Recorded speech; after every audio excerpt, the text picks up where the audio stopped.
Votre Excellence, Madame la Présidente, Dr Luc Gigot, directeur des conservateurs botaniques national des Mascarins, Maître Raymond Tunéville, membre de la Société d'Histoire, M. Pierre de Pessac, président de la Royal Society of Arts and Sciences, les postes du fait Guy Bouillard, distingués invités, mesdames et messieurs. C'est avec un immense plaisir que je vous souhaite la bienvenue à cette conférence en l'honneur du fait Guy Bouillard. Mesdames et messieurs, comment présenter M. Guy Bouillard? Il était un homme versatile et avait plusieurs cordes à son arc. Il était d'abord ingénieur dans l'industrie sucrière et il a servi pendant 25 ans comme Chief Agriculturist au MSRI. Et pendant 10 années, il a été rédacteur de la revue agricole. Et en 1947, il avait intégré la Société d'Histoire de l'île Maurice en tant que membre et a siégé sur le comité pendant 50 ans, dont 19 ans en tant que président. M. Bouillard était membre du comité de rédaction du dictionnaire de biographie mauricienne.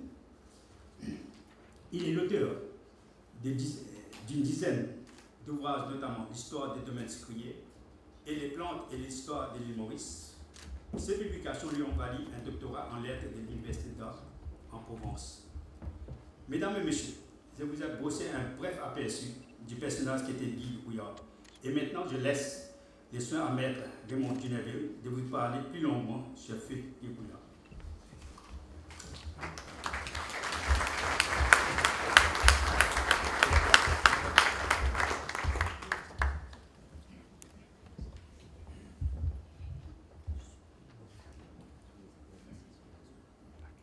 Guy Bouillard était le dernier survivant des fondateurs de la Société de l'Histoire d'île Maurice en 1938. Il est resté actif comme membre du comité de cette association et du comité de rédaction du dictionnaire de biographie mauricienne jusqu'à sa dernière maladie et occupa la présidence de la société en de nombreuses occasions. Il nous laisse nombre de travaux de grande valeur, dont le principal est sans doute son histoire des domaines sucriers de l'île Maurice, paru périodiquement dans la revue agricole et sucrière de l'île Maurice de 1964 à 1979. Il en a réuni les fascicules en un seul volume, dont il a écrit séparément la page de titre, la préface, la table des matières, des addenda et corrigenda, la bibliographie et l'indispensable index. Cet ouvrage n'existe qu'en quelques rares exemplaires dont il a aussi établi la pagination des pages 1 à 515 et constitue l'unique histoire de toutes les propriétés sucrières. Ces notices du dictionnaire de biographie mauricienne sont écrites avec toute la rigueur et la précision qui régit l'ensemble de ce dictionnaire. Dans le domaine historique, en outre, il a publié en 1992 une histoire de cuir-pipe des origines à 1890, dont il m'a fait l'honneur d'écrire l'avant-propos. Passons à la botanique. D'abord, avec son inséparable Joseph Réau, il publie le jardin botanique de Curepipe, publié par la municipalité dans le cadre du centenaire de la ville, c'est-à-dire en mars 1990, où nous faisons connaissance avec l'unique plan de Liophorbe amaricolis, palmier endémique que l'on s'est efforcé de reproduire. Et avec les azalées aux vives couleurs qui inspiraient Malcolm de Chazal en le regardant. Ça nous a valu sens plastique. Également, un traité sur le jardin des pamplemousses, 1729-1979. Histoire et botanique, où toute la richesse de ce jardin est analysée, cataloguée et décrite. Puis, avec la collaboration de Gabriel d'Argent, le jardin du réduit, Histoire et botanique, dont la préface est de Sir Anirudh Jagannath, alors président de la République.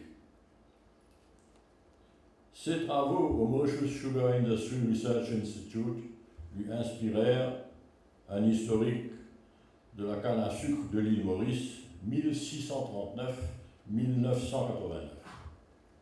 qu'il publia à l'occasion du 350e anniversaire de l'introduction de la canne par Adriaan van der Stel. Cet ouvrage comprend une liste complète des introductions successives des espèces de canne de 1639 à 1985. Comprend également une bibliographie soignée et un index qui ouvre la porte à la recherche.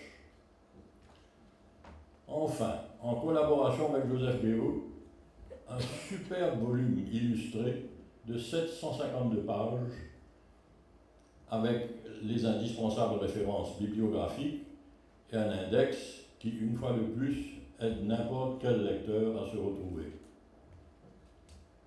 Ce sont les plantes et leur histoire à l'île Maurice, qui renferment, pour ainsi dire, le dernier mot des deux botanistes et historiens, et qui constituent un véritable trésor d'histoire naturelle.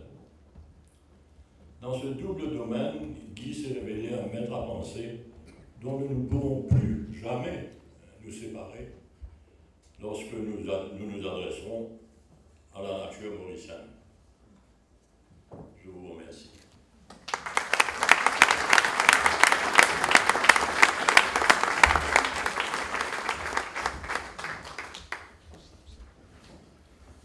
Merci beaucoup, Maître Ginevre. Maintenant, j'ai le plaisir d'inviter Monsieur Dr. Daniel Bienvenu Zigoro, qui nous vient de l'île de la Réunion pour la conférence d'aujourd'hui.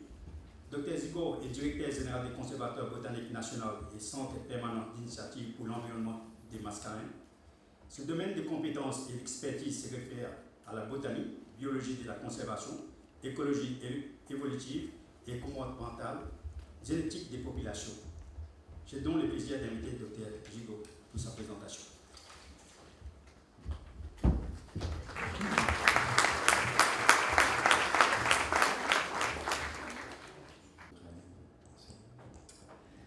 Votre Excellence, Madame la Présidente, Monsieur le Président de la Société Royale, Madame, Messieurs les membres de la Société Royale, Mesdames, Messieurs, je suis réellement honoré d'avoir été convié à cet événement en hommage à Gabriel.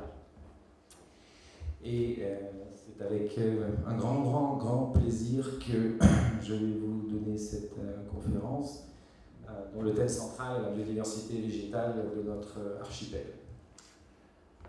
Il s'agit de vous présenter des projets qui ont été mis en œuvre récemment, on va dire dans les 3-4 années qui précèdent, et qui visent à trouver un moyen de créer un cycle vertueux de valorisation économique de cette biodiversité.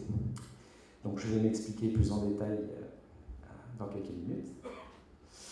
Donc l'archipel des Mascareignes, vous le savez tous, est inclus dans l'un des 34 hotspots de biodiversité mondiale, qui a été identifié au début des années 2000, sur la base des études de données scientifiques très précises.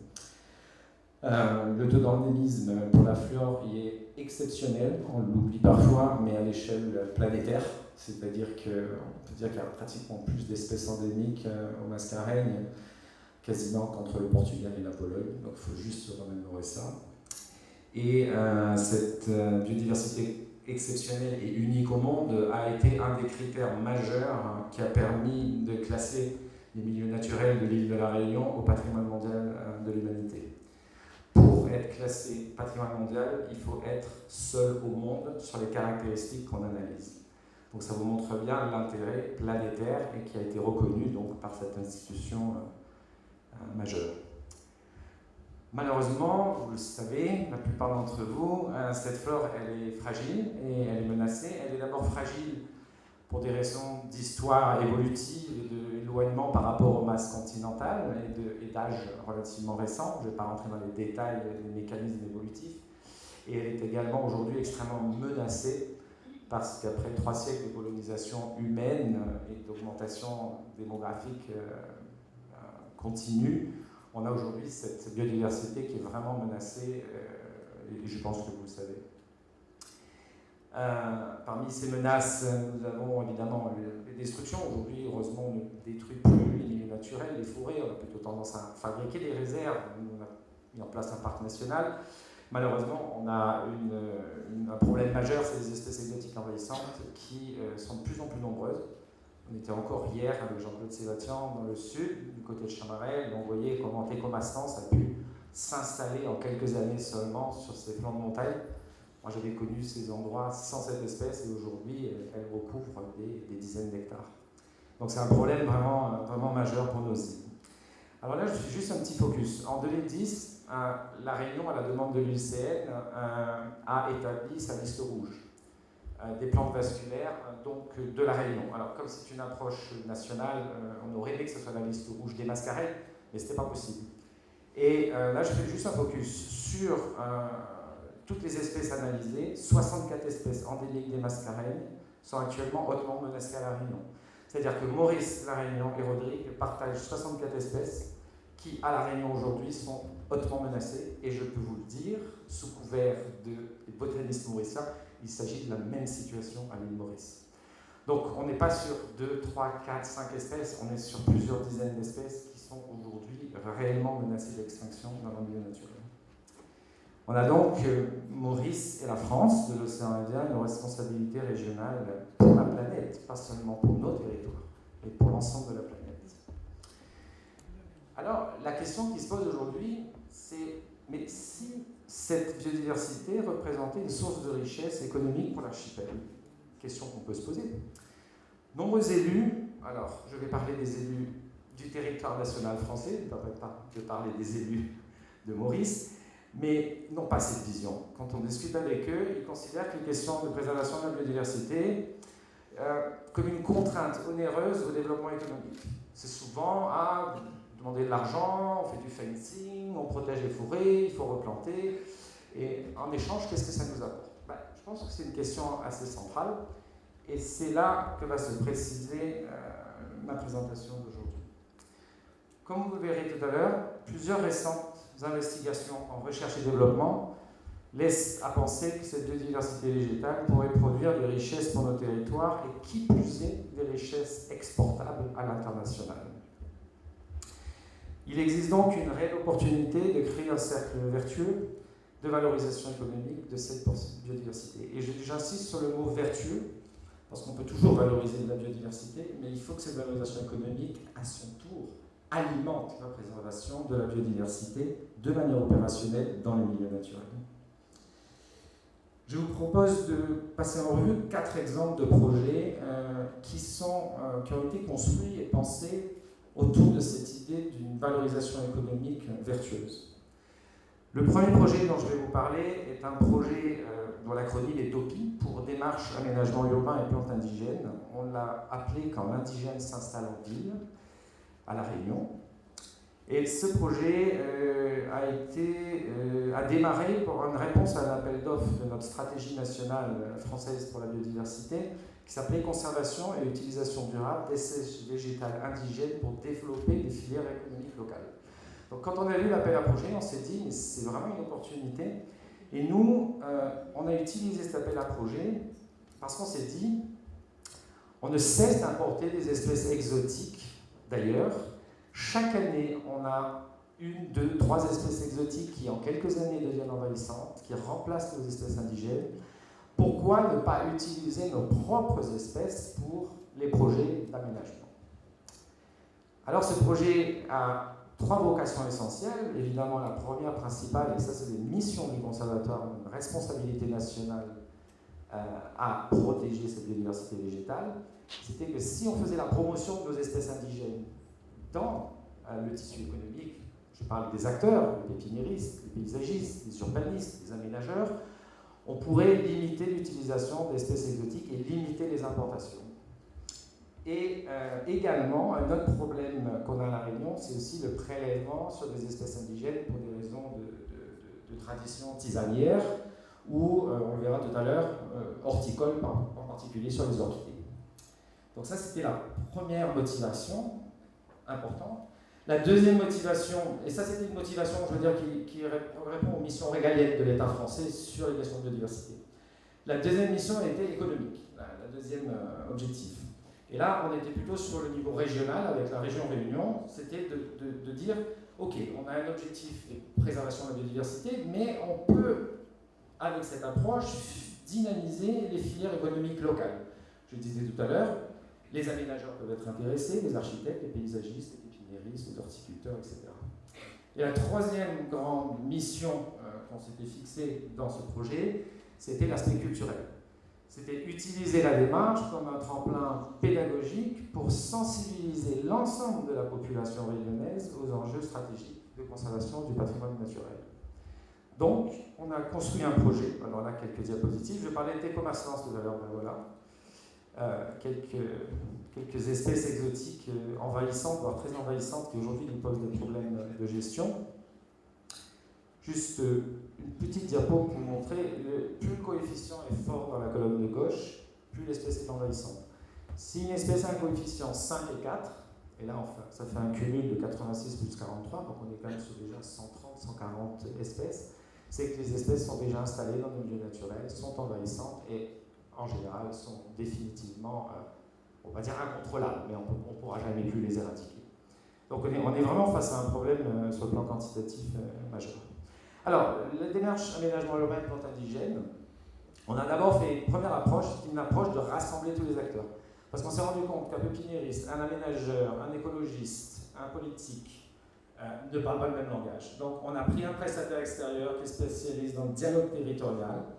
Il nous a tous interrogés, il nous a rassemblés par couple, à trois, tous ensemble, pour trouver un moyen de dialoguer. Parce qu'il n'est pas possible de monter un projet, de le mettre en œuvre de ce type-là, territorial intégré, avec beaucoup de corps de métier, sans qu'il y ait d'abord un effort d'essayer de se comprendre et d'essayer de trouver un langage commun.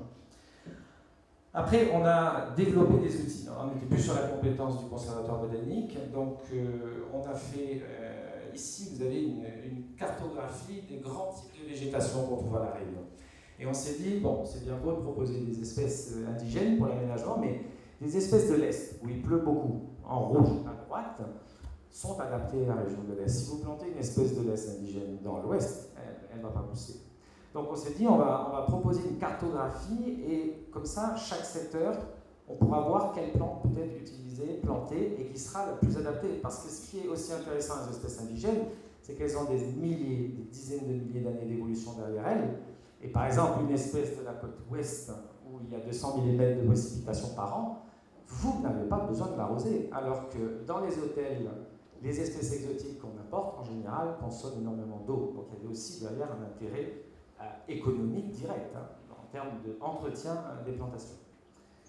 On a rédigé des fiches descriptives de ces espèces, évidemment, pour mieux les faire connaître, pour en faire la promotion, avec tout un tas de caractéristiques techniques. Évidemment, le PowerPoint est trop petit pour que vous puissiez... Mais il y a, par exemple, des données sur l'exigence, des données sur la culture, des données sur les usages, qui permettent justement aux utilisateurs de faire des choix.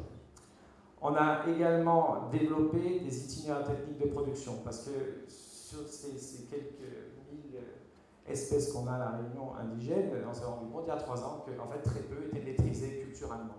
Et que même si elles étaient maîtrisées culturellement, il n'y avait pas de trace de cette culture. Il y avait quelqu'un qui savait la maîtriser dans son coin. Donc on a rédigé des fiches d'itinéraires techniques qui peuvent être partagées par tout le monde, de manière à ce qu'à partir d'une graine, n'importe qui puisse produire un plant. Parce que c'est pas si simple, on ne met pas la graine dans la terre, il y a des traitements, il y a des façons de le faire, il y a des périodes de l'année, etc. Donc tout ça pour aider, là en l'occurrence c'était les pépiniéristes, à monter en puissance sur la production des indigènes. Mais aussi, le problème, vous créez un effet de mode autour des indigènes, qu'est-ce que vous risquez? Risquez que le lendemain, il y a tout le monde qui se rue dans les forêts pour ramasser toutes les graines. Donc on s'est dit, on va faire un inventaire de tous les arboretums qui existent à La Réunion. On appelle ça carré pied-mer chez nous, et on va proposer de les renforcer et on va essayer de cadrer tout ça. Alors, on a, de manière surprenante, on a trouvé énormément d'arboretums à La Réunion, alors de taille plus ou moins grande, puisqu'on a une tradition en particulier sur les établissements scolaires de mettre en place des arboretums. Et donc d'avoir un réseau d'arboretums et de faire en sorte que ceux qui se fournissent en semences aillent chercher les graines dans les arboretums, mais jamais dans les milieux naturels, pour ne pas perturber justement la dynamique de ces milieux. Là, en 2 ans, on a produit 2000 plants et on a créé 10 nouveaux arboretums d'OPI. Alors, il faut laisser le temps au temps, c'est des plantes qui poussent pas forcément très vite, mais d'ici quelques années, on aura un vrai réseau qui pourra alimenter en semences les producteurs de végétaux. Voilà. Alors, le projet d'OPI, il fonctionne très très bien. La région Réunion est extrêmement emballée, l'État aussi. Maintenant, nous, ce qu'on veut, c'est aller vers les élus locaux, les collectivités locales, les communes, les intercommunalités, pour pouvoir créer une vraie dynamique participative sur ces projets. Mon premier exemple de projet, et vous allez voir que rapidement, quand on a commencé à faire la promotion de la DOPI, on a vu arriver vers nous quelques références, parce que maintenant on est sur les réseaux sociaux, etc., peu importe, on a vu arriver les agriculteurs. Les agriculteurs sont venus nous voir, nous disent mais vos histoires d'espèces indigènes, là, comment les produire et tout, nous, ça nous intéresse. Parce que la canne à sucre, c'est bien, etc. Mais on se rend compte qu'en fait, on a des plantes médicinales, elles sont classées à la pharmacopée européenne grâce à la Plamédone depuis 2 ans. On a des agriculteurs qui se rendent compte que quand ils font de la monoculture, ils ont des gros problèmes phytosanitaires. Par contre, quand ils plantent des endémiques en mélange avec des cultures, ils se rendent compte qu'ils ont besoin de moins de produits. Là, on va parler d'agroécologie. Et on a rapidement créé un consortium de réflexion pour décliner la démarche aménagement urbain et plantes indigènes, DOPI, en projet agrobiosif pays. C'est-à-dire, on va faire de la DOPI, mais sur des terres agricoles. Alors, l'agriculture, même si ce n'est pas une activité centrale, c'est quand même le premier poste d'exportation à La Réunion, avec le problème que vous connaissez de la rentabilité de la canne à sucre. Donc, pourquoi pas se diversifier vers des marchés à plus-value augmentée. Et aussi, il y a tous ces problèmes, justement, aujourd'hui, de voir que les produits phytosanitaires, les engrais, etc., d'abord, ce n'est pas viable, et en plus, ça coûte très très cher. Et je pense que les agriculteurs sont pris à la gorge par des consortiums de multinationales qui veulent à tout prix vendre leurs produits. Il y a une agriculture alternative, plus respectueuse de l'environnement, qui pourrait apporter des solutions. Donc agrobiosif pays, bon voilà, en gros, a plusieurs vocations. Donc le projet est émergent, il est sur le point de trouver son financement grâce au Fonds de développement agricole de l'Europe et des collectivités à La Réunion. On a plusieurs champs d'application à La Réunion, principalement 2, médicinales. Comme je vous le disais, on a aujourd'hui 22 plantes classées officiellement à la pharmacopée. C'était une bataille de 20 ans. Donc, c'est des plantes qui vont commencer à avoir des investigations très, très poussées pour voir leurs propriétés médicinales, mais je pense à un niveau de validation pharmacologique au plan européen. Et la deuxième filière qui est aussi très demandée à La Réunion, c'est la filière apicole, qui est extrêmement développée, et on se rend compte qu'il y a des miels à partir d'espèces indigènes qui ont des caractéristiques absolument incroyables, pour plusieurs raisons, pour de la texture, le goût, etc. Donc il y a aussi là une possibilité de développement économique. Donc le projet agrobiodiversité, qui est la déclinaison de la DOPI, voilà, un intérêt agro-environnemental de la biodiversité, ça c'est clair et net, c'est planétaire. Je ne sais pas, Maurice, quels sont les niveaux de pratique, mais on va de plus en plus vers des systèmes agro. En gros, on diversifie les cultures. Juste pour vous faire une parenthèse, récemment, on a démontré à La Réunion qu'un champ de mangue José mélangé avec des indigènes était 30% plus productif qu'un champ de mangue José sans indigènes. Vous voyez, donc on va vous dire, mais qu'est-ce que font nos plantes indigènes au milieu de manguiers? Eh bien si, en fait, elles contrôlent indirectement les ravageurs des cultures. Parce que plus on a de diversité, plus les ravageurs vont avoir du mal à attaquer le système végétal en présence. On a un intérêt technique. Pourquoi? Parce que c'est bien beau de produire des indigènes, mais on a un défi technique à relever, c'est comment faire de la production de masse, donc produire beaucoup de plants. Par le projet un projet à La Réunion, on aimerait bien faire, comme vous, à Maurice, sur les routes nationales, avoir enfin des plantes dignes de ce nom. Il y a un projet de produire 600 000 arbres pour revaloriser les paysages le long des routes nationales de La Réunion. Donc pour ça, il va falloir qu'il y ait des techniques de production de masse, et là, on a des partenaires qui travaillent là-dessus. On a un intérêt scientifique, évidemment, un établissement de banques de ressources génétiques, une maîtrise culturelle d'espèces menacées. On n'a pas que les espèces communes, aussi des espèces menacées. On a des intérêts économiques, évidemment, on en a parlé, et l'intérêt social et culturel, puisqu'on a à La Réunion un attachement, je pense qu'on a Maurice aussi, de tradipraticiens, de tisaneurs qui est très ancré encore, et qui a tendance à revenir à la mode, en particulier depuis le chikungunya, puisque des parties de population réunionnaise qui continuent à pratiquer la tisanerie ont réussi à se soigner, alors que les médecins étaient tout impuissants. Et ça, c'est une réalité. Ça a été reconnu après par les autorités médicales. Il y a eu, à partir des plantes indigènes et de la tisanerie, des soins réels de gens qui avaient été contaminés par le chikungunya. Donc le projet Agrobiodisphénie, je vais un petit peu accélérer, il fédère plusieurs acteurs. L'Armée Flore, c'est une association comme nous, qui travaille sur le développement de techniques de production de végétaux. La DEPAPAP, c'est une association qui fédère les plantes médicinales et les plantes aromatiques. Donc la coopérative de Bourbon, qui travaille sur les huiles essentielles, et la Plamédom, qui est surtout sur les plantes médicinales. Et enfin aussi le Parc national et le département. Et vous voyez, une fois de plus, comme la DOPI, en fait, la clé de ces projets, c'est de mettre tout le monde autour de la table et de travailler ensemble. Parce que chacun a sa compétence et son expertise, et à travers la complémentarité de ces compétences et expertises, qu'on arrive à mettre vraiment un projet en place et le dérouler. Je ne vais pas rentrer dans les détails, je n'ai pas eu le temps de tout modifier, mais en gros, c'est pour vous montrer l'aspect multipartenarial de ces projets, les intérêts aussi, la diversité des espaces cibles. On parlait d'agroécologie, mais on parle aussi de restauration écologique, c'est un marché porteur. Les dispositifs Life Plus, les fonds européens Life Plus sont très conséquents, plusieurs millions d'euros qui sont investis dans la restauration. Ça aussi, c'est une filière économique, puisque ces restaurations écologiques sont financées par les autorités européennes, etc. Donc, en bas, la filière plantes médicinales et la filière mellifère. Il y a 4 exemples, j'en suis à 2, je vous promets, je ne serai pas trop long. Le troisième exemple que je vais prendre, et là, Madame la Présidente, je ne vais pas m'empêcher de penser à vous, vous allez vous y retrouver par rapport à votre histoire scientifique. C'est un projet qu'on a mené il y a quelques années, on a situé Val-Ouest. Alors vous devinez en enlevant le V sur quel type de plante ce projet a été mené. Et donc le constat, c'est que la zone sud-est de l'océan Indien comprend plus de 150 espèces d'aloès, et en fait probablement beaucoup plus d'après les récentes études des fils et pères Castillon, pardon. À Madagascar, il y aurait beaucoup plus d'espèces que ça.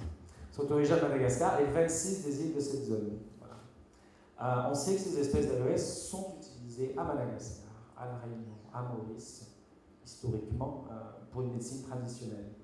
Donc on a décidé, malgaches, mauriciens, réunionnais, de se mettre ensemble pour mener ce projet de l'aloès et pour voir si, à travers toute une chaîne de process, on va dire, on pouvait identifier des molécules qui pouvaient être intéressantes sur le plan économique. Donc voilà, la distribution des espèces, grosso modo, dont je vous parlais. Voilà quelques photos. Alors les aloès sont très très différents. Hein. Regardez en haut à gauche, on a les aloès mauriciens, Tomentori et Purpurea. Donc on a quand même en présence de taxons qui présentent des caractéristiques très variées. Le consortium a décidé de choisir 12 espèces, donc 2 de l'île Maurice, 2 de la Réunion, mais une à décrire qui n'est certainement pas le macra, celle qu'on connaît, qui est nommée, 4 de Madagascar, 2 d'Afrique et 2 des Comores, comme ça, 2 Mayotte et des Comores, pardon. Comme ça, on avait un panel des espèces d'aloès. Donc là, vous avez tout le process. Donc, nous, en début de chaîne, les botanistes de terrain, récupérer le matériel, s'assurer de l'identification, etc., peser, coupe, localisation, voyage, tonnissage, etc., filtration. Et grâce à tout un process et une complémentarité de compétences, on a pu obtenir des résultats très prometteurs. Donc, on peut confirmer que les aloès endémiques sont des sources potentielles de composés bioactifs. Ça, c'est clair et net. Il y a des extraits polaires de feuilles qui ont montré les propriétés antioxydantes, anti-inflammatoires et même antimicrobiennes, différentes selon la teneur en polyphénol. Je ne vais pas entrer dans les détails. Je ne peux pas vous montrer exactement en détail les résultats, puisque ces résultats sont en train de publier et il y a une clause de confidentialité, puisque vous imaginez derrière qu'il y a des enjeux économiques. Donc, on est vraiment en présence ici de potentiel réel, hein, vraiment selon les critères utilisés en recherche médicale. On a là des plantes qui produisent des choses spécifiques qui ont un réel potentiel. Ce qu'il faut soulever aussi dans ces projets-là, c'est ce partenariat original. J'en parlais avec votre Excellence, Madame la Présidente, tout à l'heure, dans son bureau. Cet partenariat entre acteurs de la zone océan Indien, elle est fondamentale. Elle est fondamentale parce qu'on a tous des expériences différentes et c'est dans la complémentarité de ces compétences qu'on pourra faire émerger des choses encore plus intéressantes avec un potentiel plus grand. Donc voilà, on sait aujourd'hui, grâce à des travaux de recherche, là je ne suis pas rentré dans les techniques qui ont été utilisées, ce sont des techniques innovantes, hein, les techniques d'extraction. Mais on sait déjà que deux groupes, les Psyardia, radiation adaptative au mascareille, on a plus de je ne sais plus combien, 35 espèces, Afloia, Eugenia, Syzygium, tout ça c'est des groupes dont on sait qu'ils ont un potentiel et qui sont pour la plupart inexploités à l'échelle mondiale. Donc on a aussi d'autres familles qui sont intéressantes. Alors, parce que le projet Valoès a eu des résultats extrêmement prometteurs, et là, bon, le fait est que c'est Aloe Macra, endémique de la Réunion, qui a donné les résultats les plus prometteurs. Un deuxième projet vient de démarrer, mais vraiment là, il y a un mois, un projet de 2 ans pour aller plus loin et pour développer ce qu'on appelle un nouvel ingrédient cosmétique, la pâte d'aloès, avec une méthode d'analyse non destructive pour sa classification d'un plantoproduit. À côté du matériel végétal, il y a aussi des innovations technologiques que je ne maîtrise pas. C'est pas moi qui travaille sur le processus d'extraction, mais il y a aussi des choses qui ont permis d'aller plus loin aussi dans la qualité d'extraction des molécules. Là, une fois de plus, on se rend compte que pour faire un projet comme ça, on a des botanistes. Le CIROI, c'est une plateforme de haute technologie qui se trouve à Saint-Denis. Le CIRAD, que vous connaissez pour la plupart, des boîtes privées comme l'Octan, etc. Donc on a là une complémentarité d'acteurs qui travaillent ensemble parce que de toute façon, un seul ne pourra pas faire tout le travail. Donc juste aujourd'hui, on s'intéresse à l'Aloe Macra. C'est une espèce en danger. Aujourd'hui, ce qu'on a fait là depuis 2 mois, on a commencé à inventorier toutes les populations naturelles observées au Pognon de la Réunion. Alors l'avantage de refaire des inventaires, c'est que malheureusement, il y a des stations qui ont disparu, et j'en pense à une en particulier où il y avait plus que 3 hectares de laine papillon dessus. Voilà, c'est fait. Mais il y a aussi des populations, et des grosses populations qui ont été découvertes et qui n'étaient pas connues. Donc tout, et là j'insiste, toujours faire des inventaires, laisser les botanistes aller explorer le milieu. Je sais qu'à Maurice, vous avez retrouvé des plantes disparues, non vues depuis 2 siècles, on a fini par les retrouver. Donc c'est vraiment fondamental de permettre à ces botanistes de faire des recherches sur le terrain. Voilà. Alors, l'usage médicinal populaire, on le connaissait à La Réunion, mais comme je vous le disais tout à l'heure, il y a une activité antimicrobienne très intéressante qui a été détectée et vérifiée sur des tests cliniques expérimentaux. Donc on est là vraiment, on met le pied vraiment dans la valorisation économique. Là, vous avez la carte de la Réunion avec la représentation des populations. Donc vous voyez que c'est une espèce qui devait être beaucoup plus répandue sur la partie ouest de l'île. C'est une espèce qu'on trouve sur des arêtes, des crêtes rocheuses un peu sèches, toujours un peu en suspension. Mais bon, aujourd'hui, je vous dis, l'espèce est considérée comme en danger d'extinction dans les populations naturelles. Le 4e exemple, et j'aurai fini juste après, c'est un projet issu de la même dynamique intellectuelle, de cette idée de voir quel est le potentiel économique de la biodiversité. C'est un projet qu'on a appelé Orchidée. Orchidée pour Orchidée de la Réunion, conservation, horticulture innovante pour un développement écologique et économique soutenable. Alors, Christophe Lavergne, dans cette salle, un jour, il dit, je crois que j'ai trouvé l'acronyme d'Orchidée. En fait, c'est Orchidée. Bon, ok, parfait. Et ce projet, il vient d'un constat. D'abord, les mascareilles ont une biodiversité en orchidée qui est incroyable. Hein. C'est la première famille d'espèces indigènes de nos 3 îles. Et depuis quelques années, s'il y a une perte accélérée de la biodiversité, on la constate en particulier sur les orchidées. On a à La Réunion un réseau d'orchidophiles excellent, passionnés. Ce ne sont pas des botanistes professionnels, mais ils ont un niveau incroyable. Et depuis quelques années, on n'arrête pas de le dire, on voit des pillages dans les stations, telle forêt, il y avait du phare partout, il n'y en a plus. Le phare, c'est ce qu'on utilise, nous, à La Réunion, pour mettre dans le rond arrangé, très très recherché, on va reconnaître. Mais pas seulement des orchidées intéressantes, maintenant c'est n'importe quelle orchidée, on la prélève, et la plupart du temps d'ailleurs, malheureusement, c'est qu'une orchidée, pour s'adapter dans un nouvel endroit, quand on la déplace, ça marche pas. Donc en général, elle meurt. Et le deuxième problème, c'est les espèces exotiques envahissantes. Là, vous avez la liste rouge des orchidées menacées, donc 150 espèces évaluées pour La Réunion. Vous avez le tiers en haut à droite, mauve, rouge, orange, jaune, gris, c'est toutes les espèces qui sont considérées comme en danger dans le milieu. En vert, qui ne sont pas considérées comme en danger. Et en gris, là-haut à gauche, on ne sait pas. On ne sait pas parce que soit on ne les connaît pas bien, on ne les a pas encore nommés, on n'a pas fait suffisamment d'inventaire. Donc vous voyez quand même que voilà, il manque aussi de la connaissance. Le fait est que nombreuses de ces orchidées sont vraiment en danger.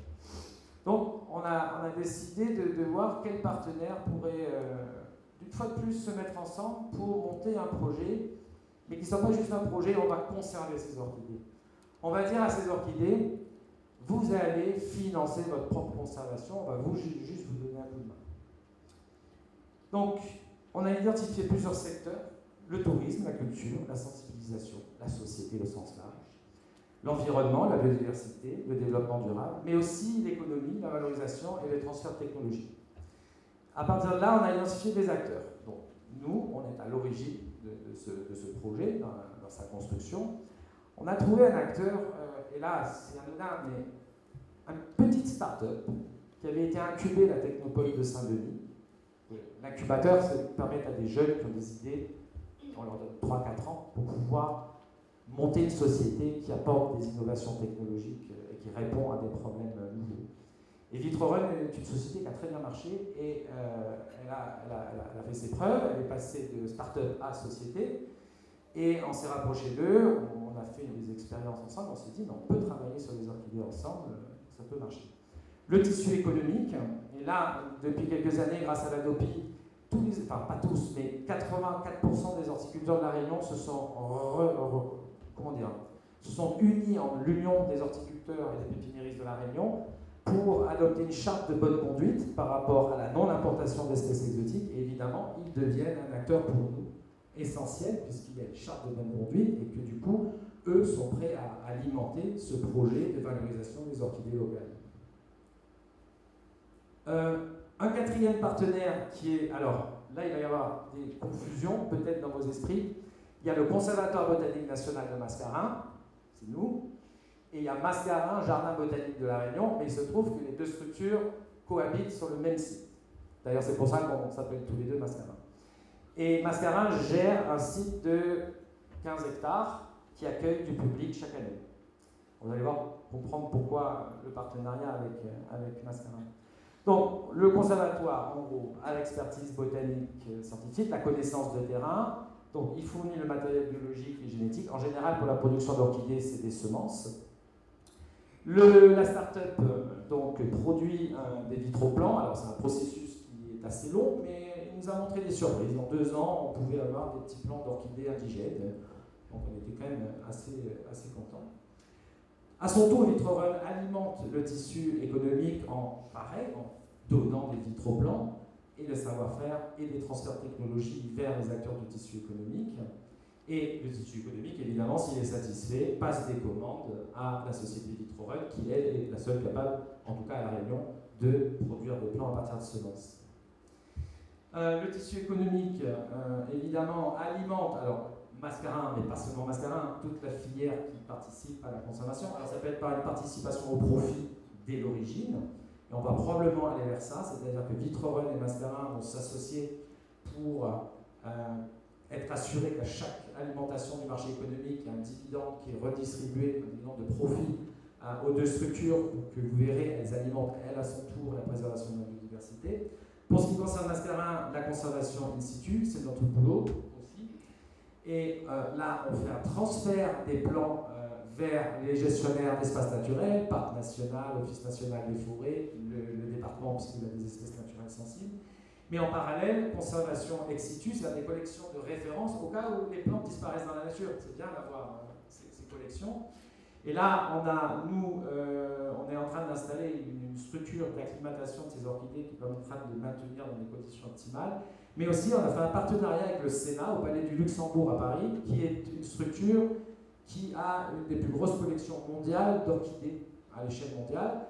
Et il se trouve qu'ils ont surtout des orchidées américaines et qui se sont montrés très intéressés par les orchidées du sud-ouest de l'océan Indien pour avoir une copie donc de ces orchidées, de collections d'orchidées de l'océan Indien. Pour ce qui est du tissu économique, vente aux particuliers, vente aux professionnels, les professionnels, marché local, exportation, pourquoi pas, on peut se prendre à rêver. Il y a aujourd'hui à La Réunion un marché extrêmement déloyal. On a quelques gens peu scrupuleux qui font venir des cargos entiers d'orchidées de Thaïlande sous forme de microplants et qui, évidemment, ont des prix ultra compétitifs sur le marché local. Et comme les Réunionnais sont passionnés de fleurs, c'est un marché très juteux, mais en attendant, il n'y a pas de production locale. Et en plus, ces orchidées, en fait, sont moins résistantes et fleurissent moins que les orchidées produites localement.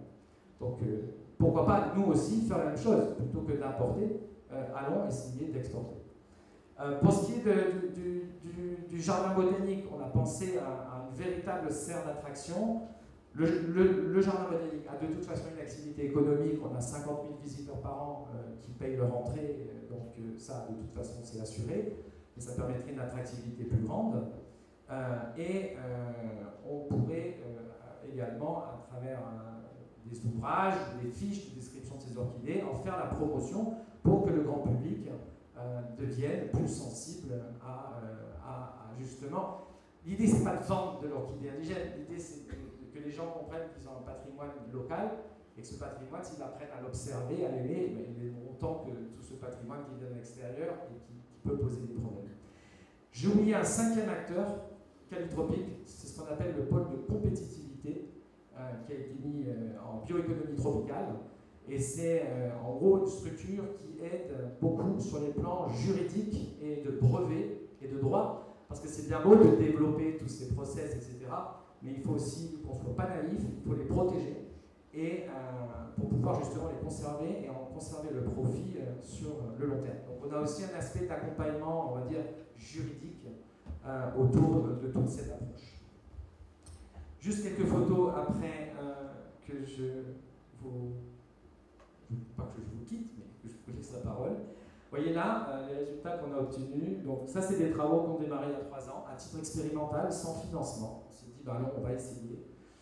Aujourd'hui, vous avez à gauche là des Angrecum eburneum, une espèce en danger critique à Maurice, qu'on arrive à produire par milliers d'individus maintenant. Et ils sont en acclimatation à Mascarin en ce moment, et les plantes se portent très très bien.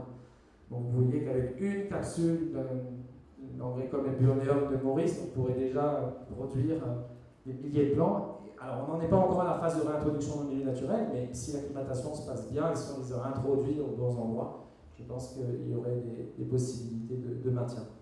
Donc, l'idée, c'est de faire une serre botanico-touristique avec des produits dérivés et travailler sur cet outil à travers un partage de la connaissance avec le plus grand nombre. C'est-à-dire, qu'est-ce qu'une orchidée, vraiment faire découvrir les plantes, comment elles se reproduisent, donc avoir un accompagnement d'éducation, de pédagogie. Ça aussi, c'est une source de richesse économique.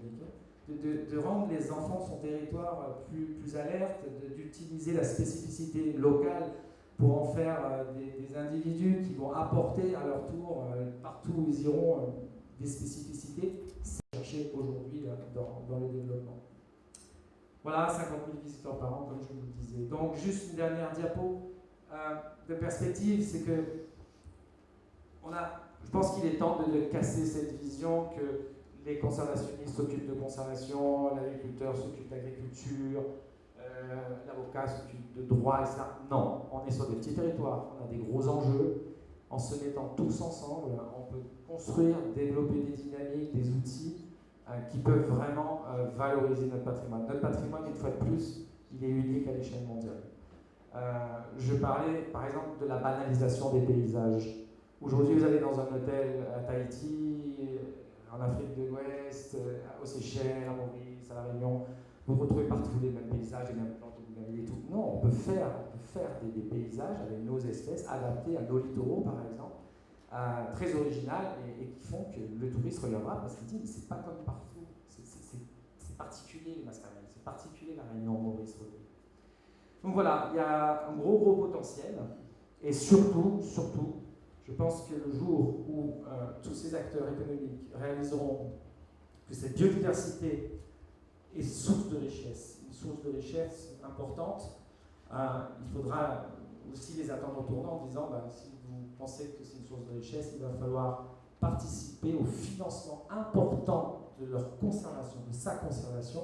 Et sa conservation, c'est pas mettre des plantes dans un jardin, sa conservation, c'est garder ces forêts, ces massifs forestiers, ces milieux naturels qui ont mis des millions d'années bien avant nous à se mettre en place, qui ont une histoire évolutive extraordinaire et qui ont besoin de cette dynamique naturelle pour réinventer de nouvelles choses. Puisqu'il n'y a qu'à travers le brassage et le fonctionnement de ces écosystèmes qu'on gardera et qu'on développera un potentiel encore plus important d'exploitation du génie dont font preuve toutes ces plantes. Voilà. Et je vous remercie pour votre attention. On vous a distribué des petites plaquettes. On a les coordonnées dessus. N'hésitez pas à nous contacter si ça vous intéresse.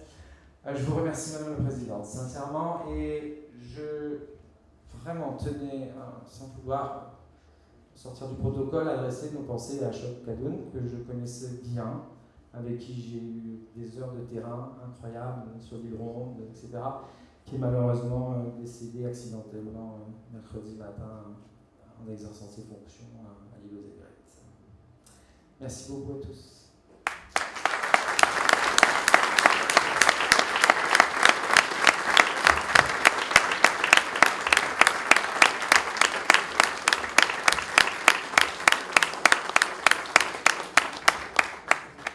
Le protocole m'a donné autorisation de permettre 3 questions. Voilà. Donc, si vous avez des questions, oui. Monsieur. Avez-vous essayé l'agroforesterie? On est au tout début. On est dans une phase expérimentale. Je parlais de l'étude de CIRAD sur les manguiers. Ça, c'est une étude théorique. Ils ont fait une étude expérimentale avec des réplicas, avec manguiers seulement, avec manguiers mélangés avec indigènes. Et on est sur des résultats expérimentaux. Je ne sais même pas si c'est publié, parce que tout ça, c'est des projets récents qui sont probants. À l'échelle opérationnelle, je dirais que non. Non. Pas encore. Pas encore. Il y a des velléités, il y a des spécialistes qui viennent. On voit que c'est une thématique très dynamique, mais sur le plan opérationnel, non. Pour répondre, voilà, honnêtement.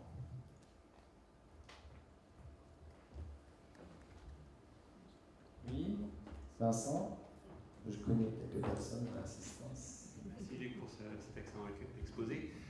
Tu disais tout à l'heure que justement la déforestation a cessé, donc le problème majeur viendrait des espèces envahissantes.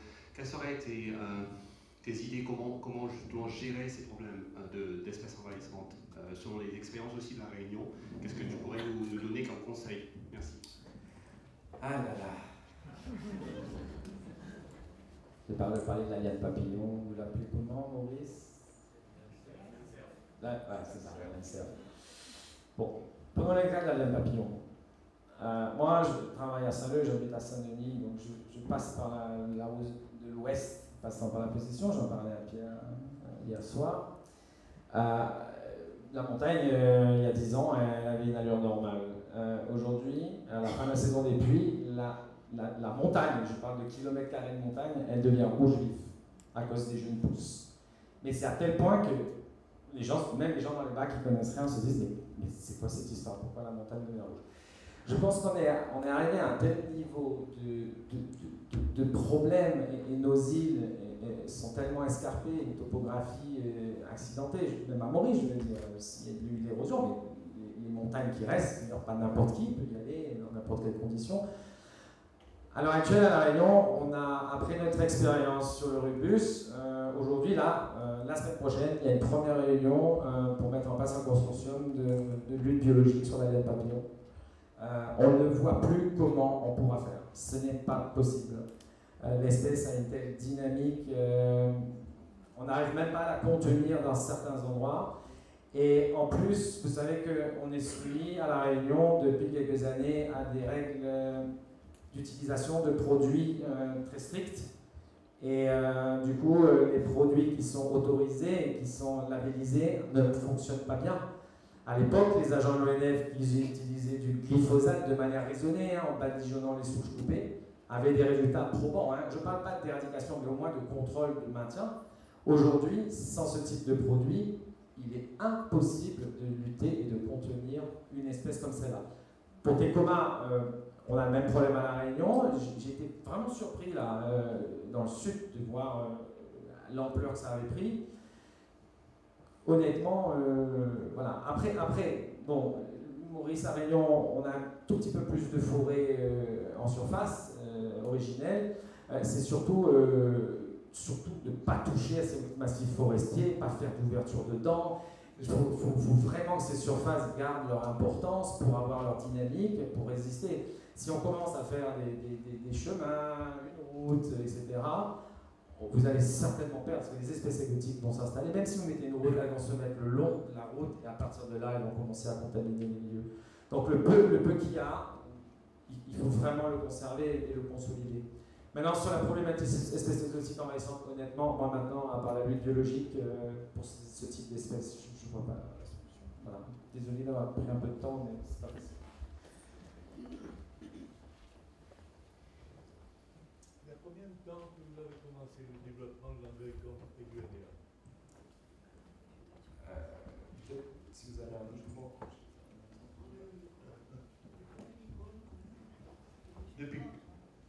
Depuis combien de temps vous avez commencé le développement de l'engrais comme aiguillonnaire dans La Réunion? On a lancé les premières mises en culture en 2015. Voilà. Et aujourd'hui, on a à peu près 1000 plants qui sont en acclimatation. Et Christophe me disait il y a quelques jours, moi j'ai pas eu le temps de passer les voir, il me disait mais t'as vu les engrais comme burnium, c'est incroyable, elles poussent, elles se développent.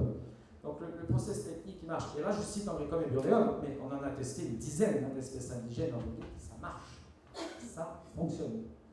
Donc après 2 ans, là je pense qu'on va faire des réintroductions. À Mascarin, on a une collection réunion avec des endémiques, des indigènes, on a reconstitué une forêt sèche. On va faire là dans pas longtemps, des essais d'introduction dans la collection, qui ressemble un peu à une forêt. Et on va faire le suivi, mais voilà, ça a l'air de fonctionner. Donc disons qu'en 24 mois, on peut avoir une plante qui est potentiellement, on peut la réintroduire dans le milieu naturel. Mais regardez, les projets sur les ligneux, mais c'est rarement avant 24 mois qu'une plante est en état d'être replantée. Il faut quand même, un temps de production. Donc au final, on a cette impression que les orchidées, c'est trop compliqué, etc. Non, si on a les bons partenaires, on peut, tout est possible. Donc voilà, envoyez-nous vos capsules. Je crois qu'on a répondu à 3 questions. Merci.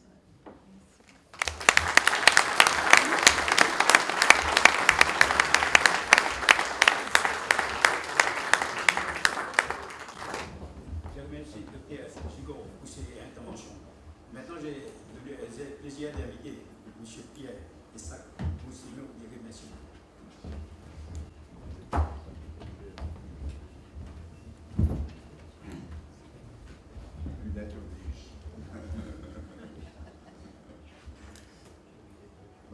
Présidente,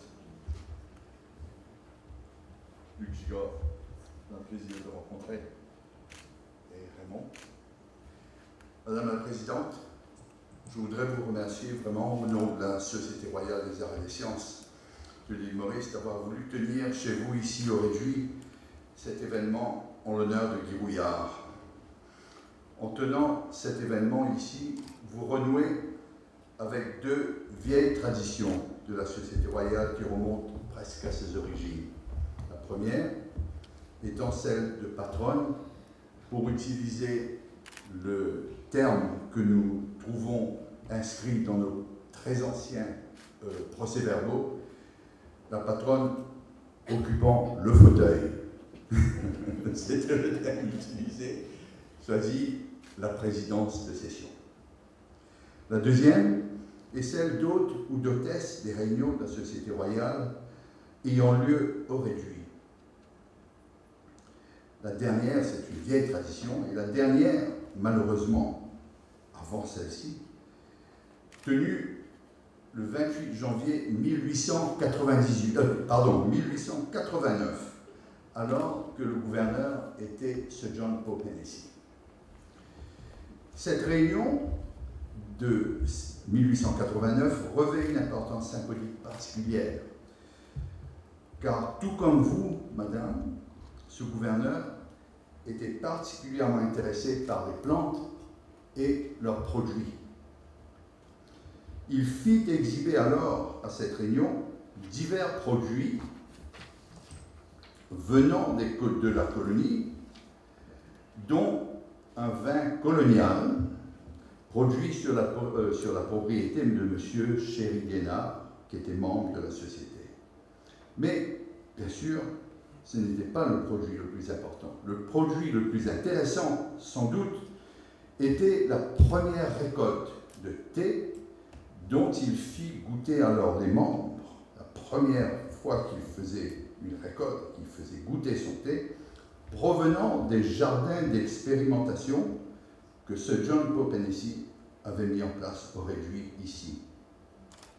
C'est un fait extrêmement intéressant car nous savons que le thé avait été importé par l'abbé gallois sous l'initiative de Pierre Poivre,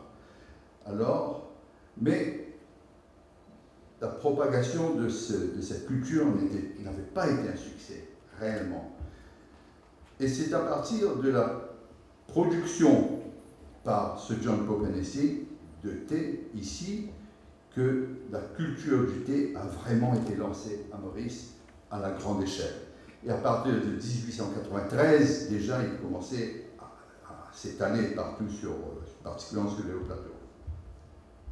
Guy, je suis obligé, naturellement, à tout seigneur, tout honneur, en fait mention dans son monument, un de ses monuments, des plantes et leur histoire de l'île Maurice, qu'il a écrit avec Joseph Guéot, dans le paragraphe suivant. Une parcelle fut plantée au Réduit, sous la direction de Sir John Pope Hennessy.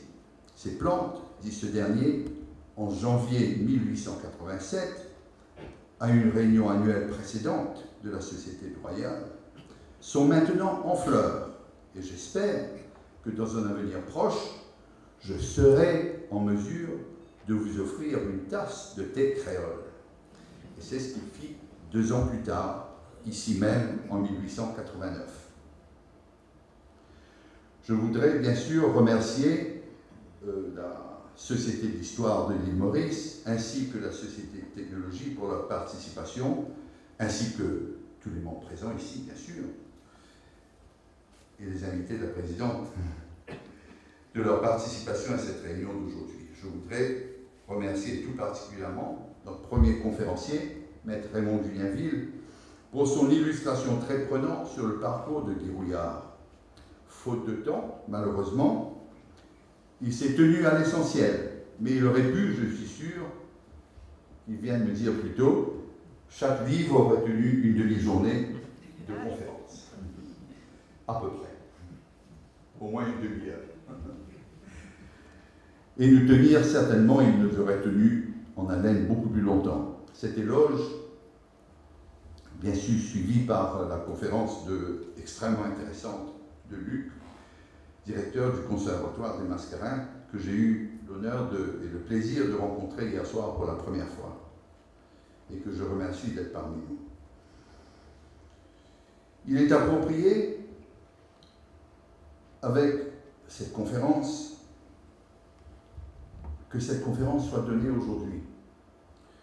Parce que, à cette date, elle tombe exactement entre deux dates très importantes.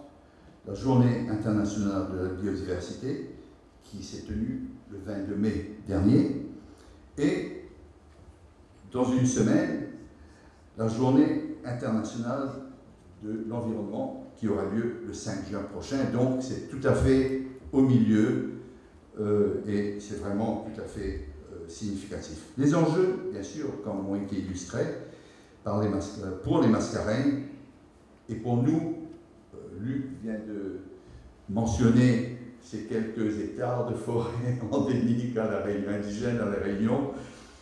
C'est tout à fait relatif, vu vos 40% ou quelques forêts à la Réunion. Nous sommes réduits à quelques petites parcelles de moins de 2% en Maurice.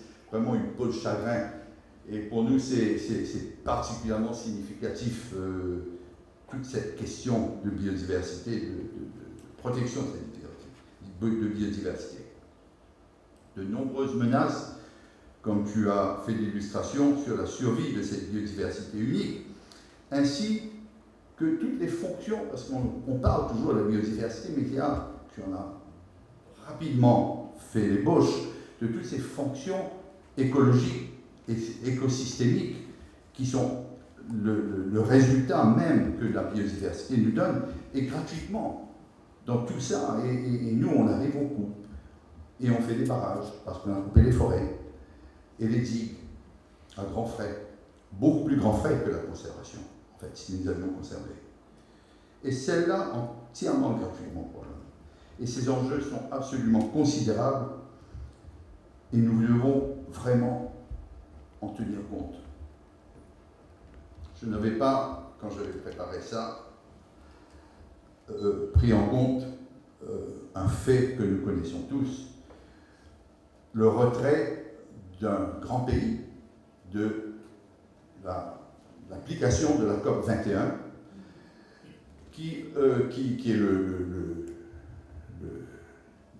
sujet de grandes discussions partout dans le monde entier en ce moment. Mais pour nous, c'est particulièrement significatif parce que deux petits pays, Maurice, petit pays, La Réunion, petit pays, on peut le dire, mais certainement petite île à notre égal dans ce sens,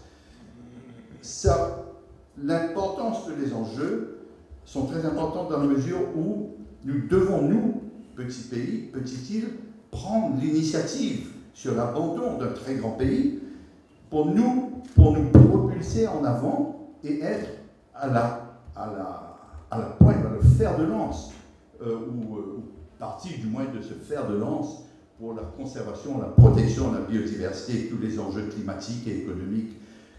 Donc, en fait, de ce fait, ça repose sur nous encore une plus grande responsabilité parce que nous devons réellement montrer l'exemple et en profiter. Et la Société royale devra, elle, contribuer dans la mesure de son rôle à ce travail. Et encore une fois, je voudrais faire mention de Guy. J'ai failli dire, bien que la conservation n'était pas vraiment son domaine, enfin j'hésite à dire parce que c'est très difficile de dire quel était le domaine de Guy, ayant tant d'intérêts multiples et divers, on peut presque dire que tout était son domaine. Le père Adrien Gué vient de me montrer tout à l'heure, et vous aurez l'occasion de voir, Guy Rouillard, en escale, je crois que c'était le corps de garde. Le corps de garde, à la recherche d'un agricome dont il tient, et il m'a prêté la photo. Vous verrez plus tard, on a fait une petite exposition sur une table d'un nombre de ses œuvres et quelques photos illustratives un peu de son parcours sur un nombre d'événements relatifs à la Société de l'Histoire et relatifs à ses intérêts biologiques, botaniques, floristiques. Alors, Guy, bien sûr, dans la conservation, la protection de l'environnement, la biodiversité, la nature, il y trouva certainement une grande importance. Et nous verrons cela dans son discours en tant que président de la Société royale, lors de la cérémonie d'inscription en 1979 de 4 noms, James Duncan, Jean Vincent, John Horne et Octavier, sur l'obélisque Léonard qui se trouve au jardin de Pamplemousse. Guy prononça les mots suivants. Vous savez que l'instruction, ainsi que ça a été désiré par François Léonard, était pour essentiellement l'avancement de l'agriculture, l'acclimatation de plantes et d'animaux qui pourraient être utiles et intéressants. Alors, nous savons aujourd'hui ce que ça veut dire, cette panoplie extraordinaire d'espèces envahissantes. Pas toutes, bien sûr, mais contribuant à ça. Nous venons de modifier ces critères pour prendre compte de la protection de l'environnement et de la biodiversité dans une assemblée générale, la dernière assemblée générale. Nous avons modifié ces critères pour prendre en considération la protection et la conservation et la connaissance de la flore et de la faune indigène à Maurice. Ça n'existait pas dans les anciens critères. Et les mots de Guy sont les suivants. Tout en respectant le vœu du donateur, c'est pour ça que j'explique légèrement, brièvement, un peu les désirs de François Léonard à l'époque, quand il a fait don de cette obélisque, de cette colonne. Tout en respectant le vœu du donateur, la société a depuis élargi ce concept afin d'y introduire les naturalistes dont l'œuvre s'est élevée au-dessus du commun et qui ont contribué de façon marquante à la connaissance et à la sauvegarde de notre flore et de notre faune.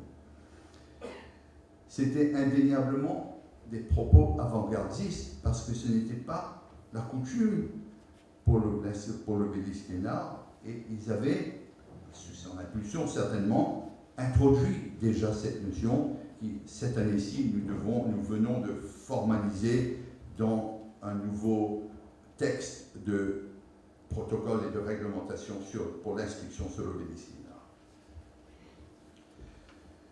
Donc, je voudrais vous remercier, à vous, Madame, tout particulièrement, pour cette occasion extrêmement intéressante et cette conférence extrêmement intéressante,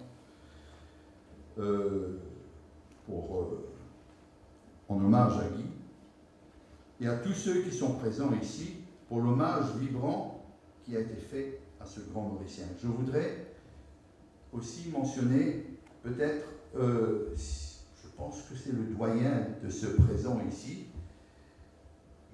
Gabriel Dargent, qui a 93 ans, je crois, quelque chose comme ça, hein, Gabriel, à peu près 93 ans, qui a contribué, pourquoi je mentionne Gabriel, parce qu'il a contribué à la préparation du livre sur le jardin de Pamplemousse avec Guy, et donc je voudrais le saluer sa présence ici.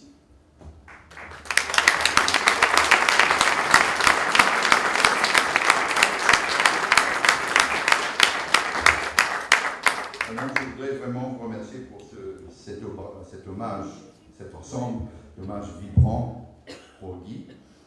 Je sais que vous voulez faire un présent à M. Luc Gigord. Si je peux vous inviter, je fais entorse au protocole.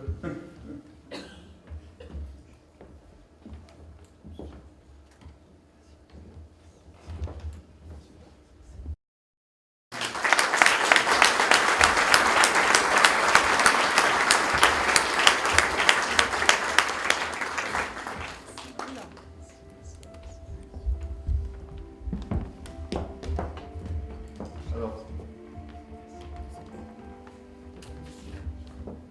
pour clore, présidence, je voudrais vous inviter au nom de la présidence qui offre une tasse de thé, de l'eau si vous voulez, un petit thé sur la véranda, de ce côté-ci, côté jardin.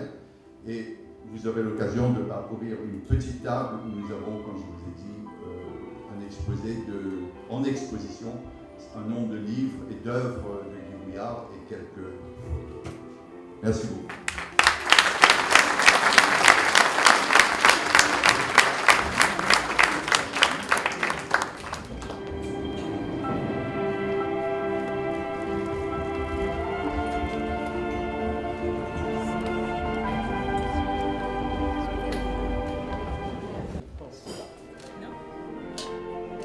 Ah oui, c'est possible.